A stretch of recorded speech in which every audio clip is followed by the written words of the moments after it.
May 1945. The war comes to an end, and the Luftwaffe collapses almost overnight. Across Europe, thousands of German aircraft lie abandoned, from familiar fighters to advanced jets and unfinished prototypes. The Allies suddenly gain control of technology years ahead of its time, sparking a quiet race to capture, examine, or destroy everything they encounter. Luftwaffe planes at Germany's surrender. In early May 1945, as Germany formally surrendered, the Luftwaffe had effectively ceased operations. Aircraft sat abandoned on airfields from Norway to Austria, some intact, others stripped for parts or damaged by bombing. Fuel shortages, fractured command networks, and destroyed infrastructure had left many units grounded for weeks. By May 8th, when the surrender took effect, thousands of planes remained where they were, silent remnants of a force that had once ruled the skies over Europe. Northern Germany held particularly large concentrations of grounded aircraft, with sites such as Flensburg and Lübeck hosting both intact machines and damaged or unfinished examples. In Prague, hangars contained Messerschmitts, Heinkels, and late-war prototypes. At Rechlin, the Luftwaffe's primary testing center, Allied teams discovered experimental airframes, wind tunnel models, and technical papers outlining Germany's jet and rocket research. The diversity of surviving aircraft astonished many Allied officers.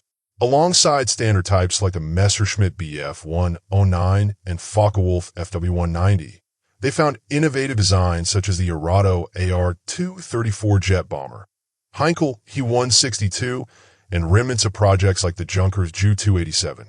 Transport and reconnaissance planes, including the Junkers Ju-52 and Heinkel He-111, were scattered across airfields as well.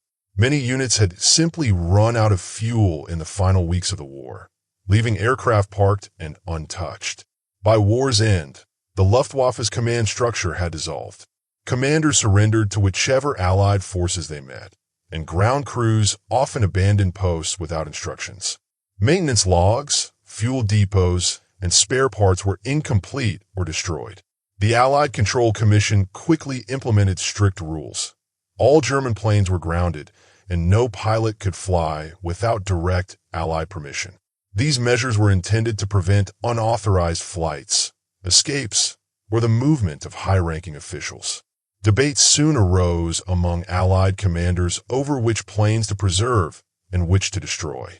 Some saw German aircraft as a threat if left intact, while others recognized their research value. From the first days after surrender, the fate of the Luftwaffe's fleet became a matter of intelligence, logistics, and politics. How the Allies captured Luftwaffe aircraft. Immediately after Germany surrendered, the Allies launched major recovery programs to secure the Luftwaffe's most advanced machines. The United States acted first. On May 9, 1945, a day after the official surrender, American intelligence teams initiated Operation Lusty, short for Luftwaffe Secret Technology. Led by Colonel Harold Watson, these teams fanned out across Germany, Austria, and Czechoslovakia. Their mission: locate advanced aircraft, gather technical documentation, and transport selected planes to the U.S. for testing. At Lechfeld, American forces captured several intact Messerschmitt Me 262 jets. At Grove Airfield in Denmark, they found Arado jet bombers and assorted late-war prototypes. Valuable aircraft were flown or disassembled for shipment to Wright Field, Ohio. Others went to Freeman Field in Indiana, where units cataloged engines, systems, and design features. Pilots from Watson's Wizards test flew captured jets under controlled conditions, producing reports that shaped early American knowledge of swept wings, jet propulsion, and high-speed flight. The British ran a parallel initiative, Operation Surgeon. Unlike the Americans, who prioritized physical aircraft, the British also sought the engineers, scientists, and technicians behind them. Teams from the Royal Aircraft Establishment moved into airfields at Fassburg, Schleswig, Husum, and Rechlin, interviewing personnel and collecting documents. Selected experts were relocated to Britain for post-war work. At RAF Farnborough, test pilots flew captured aircraft, including the Me-262, to analyze performance and limitations. The He-162 drew particular interest for its lightweight construction, offering lessons for future trainers and interceptors. The Soviet Union acted swiftly as well. Trophy brigades seized factories and airfields across Saxony, Thuringia, Silesia, and Czechoslovakia. Major production sites, such as the Avia Works in Prague and Bf-109 assembly lines in Moravia, fell under Soviet control. Aircraft, tooling, and engineers were transported east by rail. At bases near Moscow and Leningrad, Soviet designers and pilots studied the Me-262 and AR-234, integrating insights into early jet programs. Competition arose among the Allies, each seeking the rarest planes, especially prototypes. Disputes emerged at central German sites where U.S. and Soviet forces arrived days apart. The Allied Control Council tried to coordinate collection, but tensions reflecting early Cold War divisions were evident. German personnel were crucial to these efforts. Former pilots, mechanics, and engineers answered technical questions, either under supervision or as part of temporary work agreements. Their expertise helped Allied teams operate complex systems such as the Jumo 004 and BMW 03 jet engines and advanced navigation gear. Everything was documented: photographs, blueprints, flight manuals, and test reports, before decisions were made on which planes to preserve or destroy. By late 1946, major collection programs were complete. Dozens of Luftwaffe aircraft had been shipped to the U.S., Britain, and the USSR, shaping early jet development and leading to the eventual destruction of what remained. Why the Allies destroyed most Luftwaffe planes. By late 1945, the Allied Control Council decreed that Germany could not retain any military aircraft. The most valuable examples were already abroad. The remaining thousands were slated for destruction, turning European airfields into vast scrapyards between 1945 and 1948. The directive was clear: all German fighters, bombers, transports, trainers, and prototypes were to be eliminated unless designated for research. Bases like Flensburg, Lübeck-Blankensee, Grove, and Tarnwitz became hubs where crews dismantled and crushed airframes, recycling metal for Europe's reconstruction. At Grove, rows of fighters were stripped apart. In northern Germany, British teams destroyed intact bombers. Late-war jets were broken down unless assigned to evaluation programs. Some planes were burned in pits. Others were loaded onto barges and sunk offshore. Many of these wrecks remain underwater, occasionally rediscovered by divers. Civilian aircraft also faced restrictions. Planes like the Junkers Ju-52, with both military and commercial uses, were assessed individually. Some were converted for limited transport, but most were scrapped under Allied policy. In Czechoslovakia, captured planes briefly entered service under new designations before being retired and dismantled. France operated several German types for training, but spare parts shortages and maintenance issues led to their phase-out. Historians debate whether more could have been preserved, with some arguing that unique airframes were lost simply due to lack of museum space. Allied priorities favored demilitarization over preservation, and political will outweighed historical concerns. Limited surviving Luftwaffe aircraft today are a direct result of this phase. Economic factors influence destruction as well.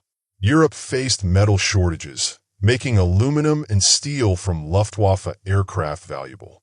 Recycling these airframes supplied industries producing consumer goods, infrastructure, and machinery vital for recovery. For many workers, scrapping planes provided stable employment during a difficult transition. By 1948, nearly all Luftwaffe aircraft were gone. Runways that once hosted major units were cleared or repurposed. Some became Allied training grounds. Others reverted to farmland or civilian airports. The surviving Luftwaffe planes after WWII. Though most Luftwaffe aircraft were destroyed, a small number entered post-war service abroad. From 1946 onward, several countries operated German designs out of necessity or technical interest. These fleets were short-lived, but played an important role in early post-war aviation. Czechoslovakia was among the first to repurpose German equipment. Factories in Prague, Kunovice, and Letniny assembled both completed and partially finished aircraft into operational fighters. The most notable was the Avia S-199, difficult to fly, but equipping the Czechoslovak Air Force until Soviet jets replaced it. Several were later sold to Israel, forming its first fighter fleet in 1948. Spain also extended the German legacy. Under pre-war license agreements, Spanish factories produced the Hispano-Aviation HA-1112, a modified Bf-109 with locally made engines. These planes served into the mid-1950s and later appeared in films such as the Battle of Britain. Norway operated captured Bf-109s and AR-96 trainers during its rebuilding, though parts shortages eventually grounded them. Civil aviation benefited indirectly from German technology as well. The Junkers Ju-52 transitioned to passenger service in multiple countries.